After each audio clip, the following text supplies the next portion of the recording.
बढ़ती फीस और स्कूलों को अवैध संचालन जैसे मुद्दों पर समाज में किसी को तो आगे आना होगा। तमाम लोग हैं हमारे साथ, अभिषेक श्रीवास्तव जी हैं, वो भी कुछ लेकर के डीएम के पास आए हैं और साक्ष्य इनसे मांगा गया था। साक्ष्य के साथ है, क्या कुछ मामला है भाई? जी हर साल की तरह इस साल भी जो फीस वृद्धि हुई है और अवैध संचालन जो स्कूल चले मान्यता कहीं और की है, स्कूल संचालन कहीं और हो रहे हैं डमी स्कूल के नाम पे, तो उस पर मेरे द्वारा डीएम साहब द्वारा जो है उनसे साक्ष्य मांगा गया, तो मैं साक्ष्य प्रस्तुत करने आ रहा हूँ इसमें।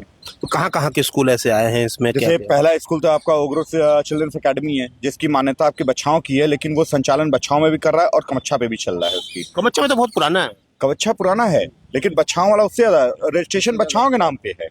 रजिस्ट्रेशन उसका जो है वो बच्चाओं के नाम पे है उसका। ये सारे साक्ष्य चाहिए, उसका रजिस्ट्रेशन नंबर है सोसाइटी का, ये उसका देखिए है ओग्रो चिल्ड्रंस अकेडमी। और ऐसे से कितने स्कूल हैं? और ऐसे जैसे आपके चिल्ड्रंस अकेडमी हो गया, सेंट्रल अकेडमी हो गया, सेंट्रल अकेडमी चारों ब्रांच अवैध है, क्योंकि सीबीएसई बोर्ड की मानक के अनुसार अगर आपको 10+2 अगर मान्यता चाहिए सीबीएसई बोर्ड से, तो उसका एक मानक है। उसमें जो है आपका कम से कम 1.5 एकड़ की लैंड होनी चाहिए, हर प्रकार की फैसिलिटीज होनी चाहिए, आपके प्लेग्राउंड होने चाहिए।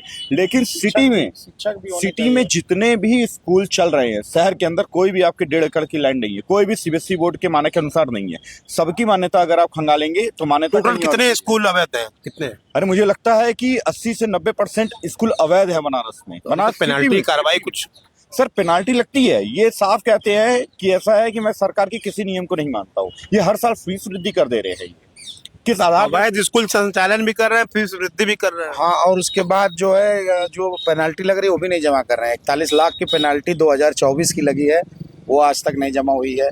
और बिल्डिंग भी अपने अनाप शनाप बिना स्ट्रक्चर के, बिना बीडी के अप्रूवल के, बिना नगर निगम के अप्रूवल के बना ले रहे हैं। देखिए, शिक्षा इस देश में बहुत बड़ा मुद्दा है और हमारे उत्तर प्रदेश की जनसंख्या इतनी बड़ी है और आजकल क्या है कि शिक्षा को कुछ धनपशुओं ने व्यवसाय बना दिया है।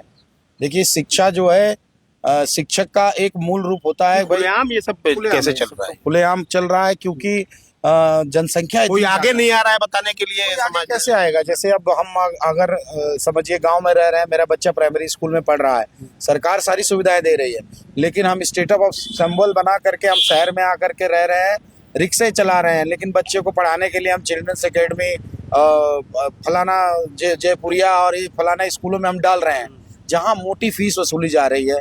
जब तक हमारा हाथ पैर चल रहा है या हम कुछ काम धाम कर पा रहे हैं, मेरे बच्चे पढ़ पा रहे हैं, उसके बाद फिर वो बच्चे शिक्षा के अभाव में गांव में या कहीं परेशान हो रहे हैं। तो ये स्कूल वालों ने जो लूट मचा रखी है, इसके खिलाफ बोलना चाहिए। अभी देखिए, हाल ही में जो न्यूज के माध्यम से पता चल रहा था कि नेपाल में जो नए बालन शाह बने हैं प्रधानमंत्री, उन्होंने प्रधानमंत्री बनते ही पहला डिसीजन ये लिया कि सभी प्राइवेट स्कूलों को बंद कर दिया।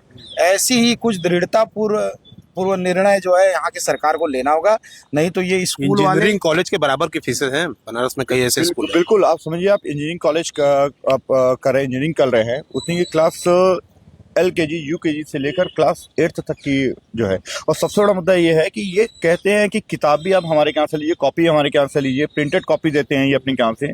और दूसरा सबसे बड़ी बात है, जो RTE द्वारा, राइट टू एजुकेशन द्वारा जो फ्री में बच्चे जो पढ़ते हैं, जिसका पैसा सरकार देती है, उसका भी ये 5,500 रुपये 5,000 रुपये ये स्कूल वाले वसूलते हैं। कोई 2,000 वसूलता है, कोई 5,000 वसूलता है। अभिभावक बहुत पीड़ित है। अभिभावक फ्रंट पे इसलिए नहीं आते क्योंकि स्कूल वाले उनको प्रताड़ित करते हैं। RTE द्वारा जो बच्चे पढ़ते हैं उनको बड़े तुच्छ नजरों से देखा जाता है, उनको जो बड़ा गलत तरीके से ट्रीट किया जाता है। हम लोग भी एक वर्ग में आ रहे हैं, हमारे भी बच्चे प्राइवेट स्कूलों में पढ़ रहे हैं, लेकिन हमारी दिली इच्छा है कि हमारे बच्चे सरकारी स्कूलों में पढ़ने जाएं। चूंकि सरकार इस विषय पर फेल है, चाहे वो भाजपा की सरकार हो, चाहे वो कांग्रेस की सरकार रही हो, चाहे वो सपा की सरकार रही हो, शिक्षा के मुद्दे पर सिर्फ भ्रष्टाचार हो रहा है। आप देख रहे हैं आए दिन जो बच्चों के स्कूल में मोजा कपड़ा ये सब के लिए पैसे आ रहे हैं, उसमें लोग धांधली कर रहे हैं। बच्चों के खाने के लिए पोषाहार के पैसे आ रहे हैं, उसमें लोग धांधली कर रहे हैं। BSA से लेकर के हर अधिकारी तक बटा हुआ है पैसा। शिक्षा में भ्रष्टाचार है, इसको लेकर के डीएम साहब के पास आप साक्ष्य लेके आ जा रहे हैं। जी, आप ये जानिए कि पूरे उत्तर प्रदेश में 74,000 प्राइवेट स्कूल हैं, जिसमें से 50,000 तो खाली नेताओं के स्कूल हैं। ठीक है, ये ऑनलाइन डेटा है। 74,000 50,000 जो है इनके खाली स्कूल है, नेताओं के स्कूल है, बड़े स्कूल है। ठीक है, और उनकी फीस काफी हाई है। सबसे बड़ी चीज तो ये उनकी फीस। यही शिक्षा रोजगार की बात करते हैं जाके सदन में। यही शिक्षा रोजगार की बात करते हैं जो उसमें। और आप अगर आज अगर कमिटीज की बनी हुई है, लेकिन कमेटी कोई काम नहीं कर रही है, केवल कागज पे कमेटी आज बनी डीएम हुई साहब के पास आप लेके जा रहे हैं, क्या बातचीत करें? है। डीएम साहब के पास लेके जा रहा हूँ, उनको साक्ष्य दूंगा कि आप इस पे जो है कार्रवाई करो। आप समझिए संबीम जैसा ब्रांच, संबीम जैसा स्कूल, संबीम के मुझे लगता है कि अभी तक जितने भी ब्रांच उसके संबीम के चल रहे हैं, केवल 1 या 2 ब्रांच उसके लीगल है, बाकी सब इलीगल है। क्या बात कर रहे हैं? बिल्कुल। एक आपका आप यहाँ देख लीजिए, चितईपुर में एक है आपका कौन सी कॉलोनी है, कॉलोनी को मुझे नाम याद नहीं आ रहा है। संबीम पे भी आप आरोप लगा रहे बिल्कुल लगा रहा हूँ। वहां पे हाई टेंशन का तार गया, उसके 10 मीटर मतलब 10 कदम की दूर पे जो है स्कूल वो खड़ा कर रखे है, बिल्डिंग बना रखी अवैध है। अवैध है। आप बताइए, वो नाले पे बना हुआ है। आप बताइए, बगल में हाई टेंशन है, बगल में स्कूल है, कोई हैं? अगर सारे डिटेल सब लेके जा रहे हैं। बिल्कुल, मैं सारा डिटेल लेके जा रहा हूँ। ये व्यक्ति हैं जो लड़ रहे हैं, उनका हमें साथ देना चाहिए। ऐसे समाजसेवी बहुत कम मिलते हैं। धन्यवाद।